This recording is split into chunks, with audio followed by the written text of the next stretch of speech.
کسی انسان کی نہیں، یہ پاک پروردگار کی ہے، یہ پوتر ہے، اس سے بڑی کوئی کتاب نہیں۔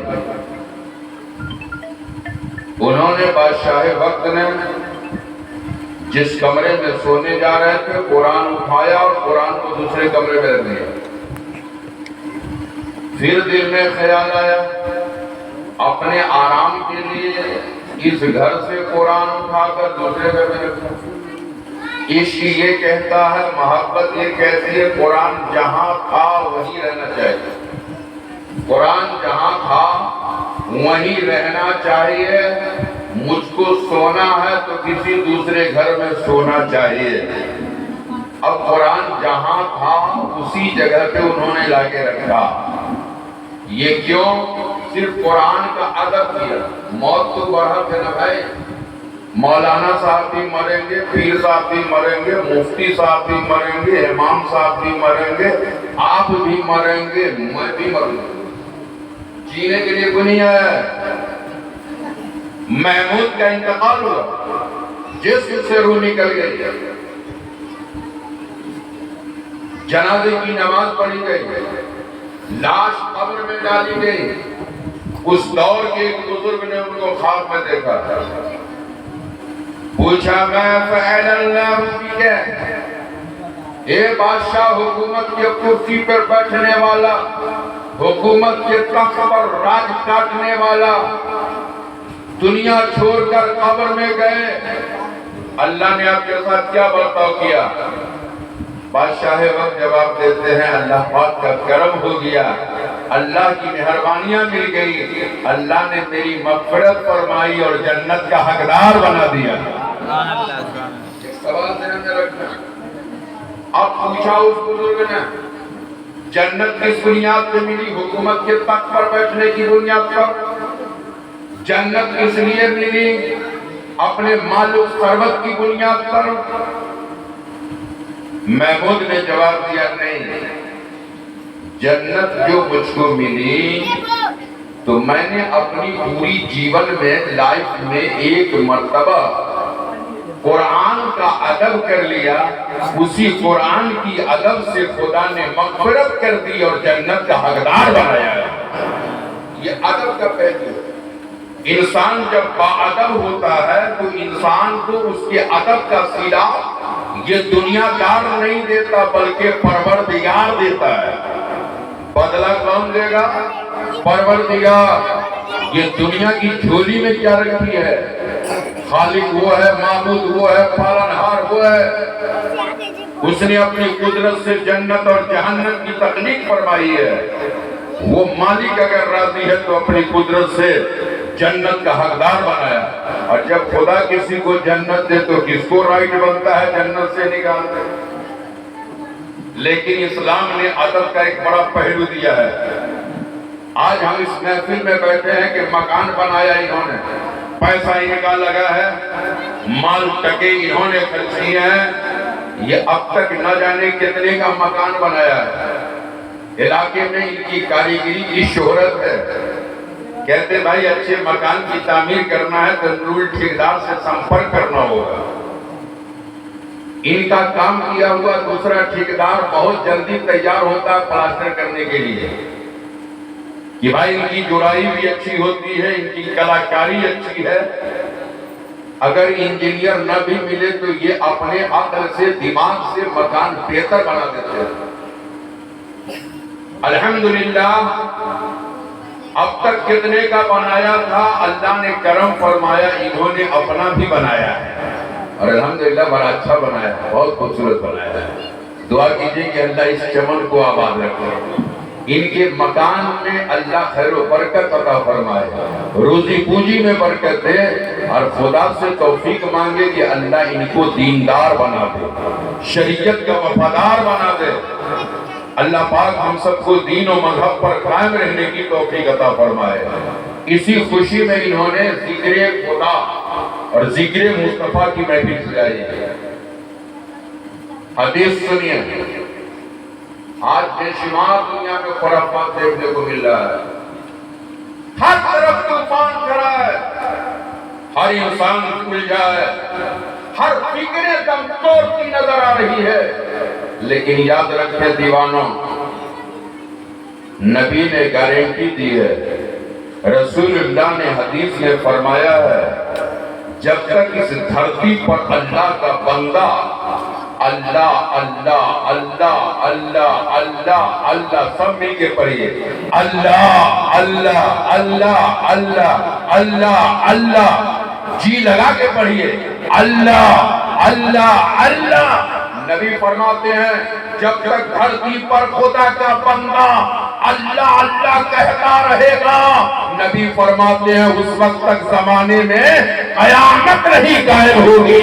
گویا اللہ اللہ کہنے والوں کو اللہ قیامت کی ہولناکیوں سے محفوظ۔ کتنی بڑی مہربانی اس پروردگار کی، جتنا ظلم ہو رہا ہے، جتنی زیادتی ہو رہی ہے دھرتی پر، یہ چند اللہ کے بندے ہی ہیں جو یہ دنیا رکی ہوئی ہے، یہ دنیا کی فضائیں ہموار ہے، یہ صرف اللہ اللہ کہنے والوں کی بنیاد پر۔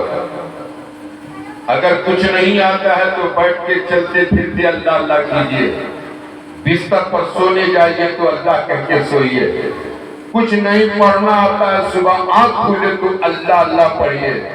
دعائیں بہت حدیث شریف میں ہے، لیکن اتنی دعائیں سب کو یاد نہیں، لیکن اللہ کا نام لے کے سوئیے، اللہ کا نام لے کر کے اٹھیے تو اللہ کرم فرمائے گا۔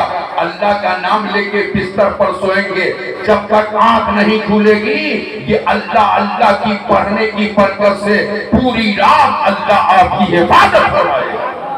جب صبح آنکھ کھلے آپ بازار جائیں، دھندا بزنس سب کچھ کریں، لیکن مشغلہ بنا لیں اللہ اللہ تو الحمدللہ اس کی برکت ہو جائے گی۔ آپ جہاں رہیں گے حفاظت پروردگار کرے گا۔ تو اللہ اللہ کرنے کا بہت فائدہ ہے۔ اب بہت تیزی سے اپنی ایک چھوٹی سی بات میں آپ کو سمجھا دوں کہ اگر بندہ اللہ اللہ کہنے والا ہے تو اللہ ہی اس کی حفاظت فرماتا ہے۔ ایک بہت بڑے ولی گزرے ہیں، آج سب لوگ جنت کی دعا مانگ رہا ہے کہ اللہ ہمیں جنت کا حقدار بنا دے۔ ایک بزرگ ہے جس بزرگ کا نام ہے شیخ عبد الواحد گرامی رحمۃ اللہ علیہ۔ وہ بزرگ کامل اللہ کی بارگاہ میں دعا کرتے ہیں، مولا جنت میں میرے ساتھ کون ہوگا؟ میں چاہتا ہوں کہ دیکھوں میرے ساتھ جنت میں کون ہوگا۔ جب یہ دل کی خواہش ہوئی، دل کی تمنا دلوں میں جاگی تو اللہ نے فرمایا، اے شیخ عبد الواحد، اس دھرتی پر اگر تم دیکھنا چاہتے ہو تو فلانے جنگل میں چلے جاؤ۔ دیکھنا کس کو ہے؟ جنت کے ساتھی کو۔ اور دیکھنے کہاں جانا ہے؟ کسی کے لال قلعہ میں نہیں، کسی کے شیش محل میں نہیں، کسی کے تاج محل میں نہیں، دیکھنا ہے تو جانا ہے جنگل میں۔ وہ جنتی ہے کہاں؟ جنت میں۔ اللہ والے کو طرف ہوئی کہ دیکھو وہ جنگل میں کیا کر رہا ہے، جنگل میں کون سا کام کرتا ہے، جنگل میں ان کا کون سا دھندا ہے۔ شیخ عبد الواحد گرامی جنگل کی طرف اپنے سفر باندھا، اور جب جنگلوں بیابان میں گئے تو دیکھا ایک درخت کے نیچے ایک عورت نماز پڑھ رہی ہے۔ محبت سے کہیے سبحان اللہ۔ آج ہم مسلمان ہیں، پہاڑ کاٹنے کو تیار، نماز نہیں پڑھتے، یہ سب سے بڑا المیہ ہے مسلمانوں کا۔ آج یہ ہمارے لیے کتنا مشکل ہے، ٹف ہے، ہم امریکہ سے ٹکر لینے کے لیے تیار بیٹھے ہیں، لیکن اللہ کی بارگاہ میں سر جھکانے کو تیار نہیں ہے، نماز پڑھنے کو تیار نہیں۔ اللہ کی وہ کیسی بندی ہے جو جنگل میں ہے، درخت کے نیچے کھڑی نماز پڑھ رہی ہے۔ اللہ کے ولی نے دیکھا کہ یہ عورت نماز پڑھ رہی ہے اور یہی میری جنت کی ساتھی ہے۔ نظر آگے کی طرف بڑھایا، دیکھا کہ بکریاں چر رہی ہے اور بھیڑوں کی جھرمٹ میں چر رہی ہے، لیکن بھیڑوں کی مجال نہیں کہ بکریوں پہ حملہ کرے۔ اس خاتون نے نماز مکمل کر لی، نماز سے فارغ ہوئی اس اللہ کی ولی سے مخاطب ہوتی ہیں اور عرض کرتی ہیں اے ولی، اے بزرگ، تیری ملاقات تو جنت میں ہونی تھی، تیری ملاقات جنت میں۔ اللہ والوں کی شان، نہ فون ہے نہ موبائل، کوئی خبر نہیں، دل کے نہا کھانے میں ڈوب کر دل کی کیفیت کو پرکھ رہی۔ کہا کہ اے آنے والا، تجھ سے ملاقات جنت میں ہونی تھی، بہرحال آئے ہو اس جنگل میں۔ ولی نے کہا اچھا آپ یہ بتلاویں کہ میں نے اس نظروں سے دیکھا کہ آپ نماز پڑھ رہی ہیں اور آپ کی بکریاں بھیڑیوں کی جھرمٹ میں ہیں، لیکن بھیڑیوں کی مجال نہیں کہ بکری پہ حملہ کرے، یہ سنگٹھن دونوں میں کیسے قائم ہو گیا؟ اس خاتون نے جواب دیا ولی، میں نے جب سے خدا سے رشتہ جوڑ لیا، اللہ نے بھیڑیوں اور بکریوں میں ایسے ہی گٹھ جوڑ کا رشتہ قائم کر دیا۔ جب میں اللہ اللہ کہتی ہوں تو اس کا بدلہ اور صلہ خدا دیتا ہے کہ بھیڑیے کی مجال نہیں کہ میری بکریوں کو تکلیف پہنچا سکے۔ اللہ تبارک و تعالیٰ نے اللہ اللہ کہنے والوں کو اس کی تو حفاظت کی، ان کی بکریاں اگر بھیڑوں کی جرمٹ میں ہے تو اللہ ان کی بکریوں کی بھی حفاظت فرمائی ہے۔ تو ضرورت ہے کہ ہم اللہ کو یاد کریں۔ اللہ کہتا ہے فَاذْكُرُونِي، تم مجھے یاد کرو میں تمہیں یاد کروں گا۔ اسی جنگل کی ایک دوسری بات دیکھ رہے ہیں کہ ایک اسلام کی شہزادی ہے، جنگلی راستے سے گزر ہوا۔ آج بھی بہت سارے بہار میں جنگلات ہیں، ابھی بھی آسام کے اندر ایک بہت مشہور جنگل ہے جس کو کازیرانگا بولتے ہیں۔ بہت پیسے اور ٹکٹ لے کر کے لوگ اس جنگل میں گھومنے جاتے ہیں، بہت پیسہ، کئی ہزار روپیہ خرچہ کر کے۔ بہت سے جانور اس میں رہتے ہیں،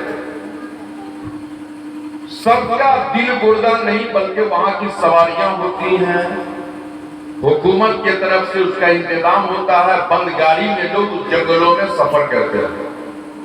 اگر ایسے ہی لوگ چلا جائے تو شیر چیر پھاڑ کے انسان کو کھا جاتا ہے۔ لیکن جو اللہ والا ہوتا ہے، جس دل میں اللہ اللہ سے اس کا دل مسکن ہو جاتا ہے، وہ کسی جانور سے نہیں ڈرتا، وہ کسی مخلوق سے نہیں ڈرتا، وہ کسی دنیا کی مادی طاقتوں سے نہیں ڈرتا، بلکہ جنگل میں چلا جاتا ہے، اللہ جنگل میں بھی اس کی حفاظت فرماتا ہے۔ یہ اسلام کی شہزادی راستے سے گزر رہی تھی، اس کے چھوٹے بچے جس کو اپنی چھاتیوں سے لگا کر جنگلی راستے سے جا رہی تھی، اچانک جنگل سے ایک بھیڑیا نکل کر روڈ پہ دوڑ گئی، اور جیسے بھیڑیے نے دوڑ لگائی، ڈر کے مارے اس عورت کے گود کا بچہ زمین پر گرا، بھیڑیے نے بچہ اچک لیا اور لے کر کے بھاگا، عورت تلملا گئی۔ آپ نے پریکٹیکل دیکھا ہوگا، پریکٹیکل کبھی دیکھا ہوگا، اگر آپ نے مرغیاں پالی ہیں نا، مرغیاں اگر آپ کے گھر میں ہوں گی اور جو مرغیاں بچے اپنے سیفٹی ہیں ان کی پرورش کرتی ہیں، تو بلیوں کا اس پہ زبردست حملہ ہوتا ہے، بلی اس پہ جھپٹتی ہے، لیکن مرغی کے بچے پہ جب بلی کا حملہ ہوتا ہے اور مرغی یہ خوب جانتی ہے کہ میں بلی سے لڑ نہیں سکتی، بلی سے مقابلہ نہیں کر سکتی، لیکن بچے پہ جب حملہ ہوتا ہے تو بچے کے پیار میں وہ مرغی بلی کو بھی جھپٹنے کی کوشش کرتی ہے، اس پہ ٹوٹ پڑتی ہے، جبکہ اس کو معلوم ہے کہ بلی سے لڑنا میرا کام نہیں ہے، میں نہیں لڑ سکتی، میرے پاس اتنی قوت نہیں ہے، لیکن بچے کے پیار اس پہ بھی جھپٹتی ہے۔ تو اللہ پاک نے بچوں کی محبت جب جانور کے دل میں اتنا دیا ہے تو اس ماں کے دل میں بیٹے کا پیار کتنا دیا ہوگا۔ وہ خاتون بلکنے لگی، کلپنے لگی، رونے لگی، اے اللہ، اس ظالم بھیڑیے نے میرے بچوں کو جنگل کی طرف لے کے بھاگا۔ اسی جنگل میں اچانک ایک نوجوان ظاہر ہوا، اور اچانک جب وہ ظاہر ہوا تو بھیڑ نے اس نوجوان کو دوڑتے دیکھا تو بھیڑیا ڈر کے مارے اس کے منہ سے وہ بچہ زمین پر گرا، اس کے ڈر سے وہ بچہ زمین پر گیا، بھیڑیا جنگل کی طرف۔ اس نوجوان نے اس بچے کو اٹھایا، روتی کلپتی ماں کے قریب پہنچا اور اس بچے کو اس کے حوالے کر دیا۔ ماں نے اپنے روتے بچے کو اپنے کلیجے سے چمٹایا۔ اس نوجوان سے وہ عورت پوچھ رہی ہے، کہا اچھا آپ یہ بتلاؤیں آپ کا نام کیا ہے، آپ کہاں سے آئے اور کیسے آپ نے میرے بچوں کو بچانے کی کوشش کی؟ تو وہ نوجوان کہتا ہے خاتون یہ پہلے یہ سن لے، شکل انسان کا ہے لیکن آدمی نہیں ہوں۔ شکل انسان کا ہے لیکن میں انسان نہیں ہوں، میں فرشتہ ہوں، میں اللہ کا فرشتہ ہوں۔ اللہ نے مجھ کو بھیجا ہے تیرے بچہ کو بھیڑیے کے منہ سے نکال کر تجھ تک پہنچانے کے لیے۔ اسی غرض سے اللہ کا حکم ہوا اور میں جنگل میں دوڑ گیا اور بھیڑیے کے منہ سے نکال کر تیرے بچے کو تیرے حوالے کر دیا۔ وہ خاتون کہتی ہے اے نوجوان ذرا یہ بتا کہ اللہ پاک نے یہ میرے ساتھ جو اتنا بڑا کرم فرمایا کہ میری نعمت چلی گئی تھی، گئی ہوئی نعمت کو خدا نے لوٹا دیا، کس عمل کی بنیاد پر؟ اس فرشتے نے جواب دیا اے اسلام کی شہزادی سن، ایک دن تو بھوکی پیاسی تھی، شام کی گھڑی، روٹی کا ایک ٹکڑا تیرے گھر تھا اور اس بھوک کے وقت میں تم اس روٹی کا ٹکڑا تم نے منہ میں رکھا ہی تھا کہ تیرے دروازے تیری چوکھٹ پر کوئی سائل پہنچا اور اس نے تجھ سے روٹی کا سوال کر دیا، وہی لقمہ جو تیرے منہ میں تھا، تو چاہتی تو اس کو چبا کر حلق کے اندر اتار لیتی، لیکن تیرے دل میں رحم آیا کہ تو نے اپنے منہ کا لقمہ نکال کر آنے والے انسان کو کھلا دیا۔ اے خاتون، جب تو نے اپنے منہ کے لقمہ کو بھوکے انسان کو کھلا کر اس کی جان بچا دی، اسی لقمے کی برکت سے آج اللہ نے تیرے بچہ کو بھیڑیا کے منہ سے نکال کر اس کی جان بچا دیا ہے۔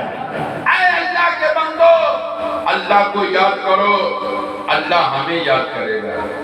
اس لیے ضرورت اس چیز کی ہے جہاں رہیں، جس حال میں رہیں، اللہ کو یاد کرتے رہیں۔ بہرحال آج اسی ذکر الہی اور ذکر نبی کی محفل سجا کر انہوں نے اپنے مکان کو باعث سے برکت اور باعث سے رحمت بنانے کی کوشش فرمائی ہے۔ اس ضمن میں باتیں بہت ہیں لیکن اختصار میں یہ میں نے چند باتیں حصول برکت کے لیے کہا، اس لیے کہ اگلا بھی پروگرام ہے، اس کا بھی خیال رکھنا ضروری ہے۔ اور آپ تمامی حضرات، آپ بھی تقریباً جلسوں کے جگہ ہوں گے، میں بھی جگہ ہوا ہوں، تو انشاءاللہ تعالی چند باتیں میں نے آپ تک کہی۔ دعا ہے کہ مولا ہمارے کہنے کو قبول فرمائے، اللہ آپ کے سننے کو قبول فرمائے، اس محفل کو قبول فرما کر ان کے مکان میں اللہ دین دونی رات چگونی ترقی عطا فرمائے، اس نازک اور فتنہ پرور دنیا میں ہم سب کے دلوں میں اللہ کی محبت، رسول اللہ کا پیار عطا فرمائے، زندہ رہیں، ہر حال میں جہاں رہیں اللہ و رسول کے حکم پہ عمل کرتے رہیں۔ اللہ کا وعدہ ہے اللہ غیب سے ہماری حفاظت کا انتظام فرمائے گا۔ اللہ تعالی ہم سب کو عمل کی توفیق عطا فرمائے، آمین یا رب العالمین۔ وآخر دعوانا ان الحمد